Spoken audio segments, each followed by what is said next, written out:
Welcome back to the EAM Crypto channel. Hope you're having a great weekend.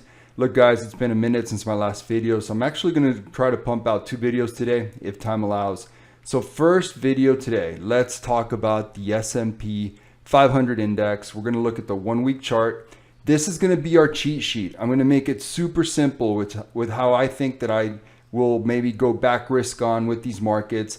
While I've been waiting for the most part in stables. I've been very active this week, took some big positions because the indicators were basically begging me to. But for the most part, I've been very, very patient and waiting, not just from a crypto perspective, but from a stock perspective, looking at the best times to really go back on full risk and risk on. So we are going to look at the S&P 500 index 1 week chart. And this is actually going to be the chart that we use to figure out how we're going to play things in the crypto world. So I know that sounds a little weird, but look, let me explain. First things first, in the last few months, the crypto markets have basically not done much as far as decoupling from the NASDAQ and from the big index funds. They have done a little bit as far as the end of last week. And then if you zoom out, there has been quite a bit of decoupling. But in the last couple months, the correlation has been pretty high.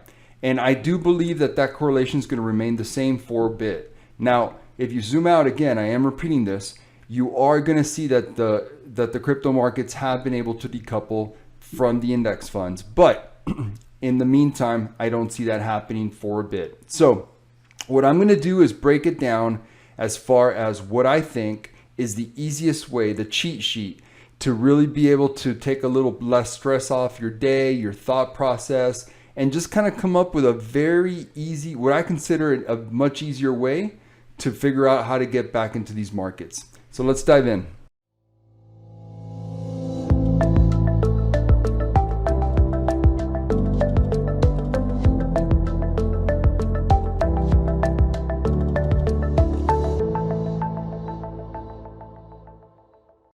All right, so let's dive into the charts and check out the S&P 500 on the weekly. All right, guys, and look, there's no easy cheat sheet that tells you everything.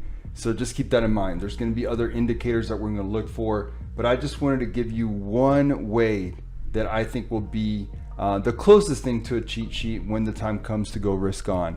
All right, so just keep that in mind. I'm not saying to only do this and not look at anything else. There's always a number of different indicators. They all got to match, right? But this is one way to do it. So let's take a look at it. I don't always talk about Fibonacci levels on the channel. I try to keep things very simple. But in this case, I just thought that the fib levels will be very, very telling. So let's take a look at what happened on Friday. If you take a look here, if we look at the Fibonacci level at the 0.382, look at what happened right there. Look at what happened right there, guys. Right on cue. You could not have drawn it more perfect. Right when it hit that level, you got that reaction. You got that reaction, and the market did go up. Right when it hit the level. Maybe it's a coincidence, right? For all those of you out there that don't believe in TA, but I seriously doubt that. And right at that line is when you got that reaction. And let's see how far it goes. Let's see what happens. I still see this as very weak on many different levels. And there's just so many indicators out there with the Fed having to tighten things. I mean, look, guys, inflation needs to be taken care of, and they need to do that first. First and foremost is make sure that inflation doesn't get out of hand. So no more quantitative easing for a bit. It's going to be QT for a while, quantitative tightening, and it is what it is. The only way to stop inflation, unfortunately, is to go through recession. It's just the way it is, guys. So, and I think we're already in a recession, and we just didn't know it. So this is what I'm saying I think is going to happen, or this is at least what I'm going to be looking for.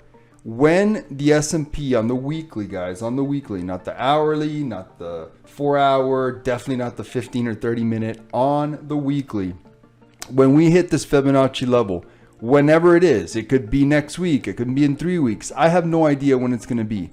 But when that happens and we do hit the 50, I'm going to take a very close look at all the other indicators, whether it's the MACD, whether it's the RSI, whether it's a number of other things I look at, the macro, what's happening with everything else. I'm going to take a very, very close look at it. And if all those indicators align, when we do hit that 50 level, that 0.5 retracement, fib retracement level, I think that that will be a very, very interesting time to really take a look at going risk on again.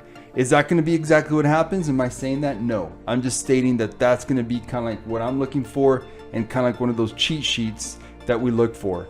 So I hope that this helps. This was supposed to be a very brief video, very to the point, and yeah, let me know what you think. So I'll see you guys soon. Take care.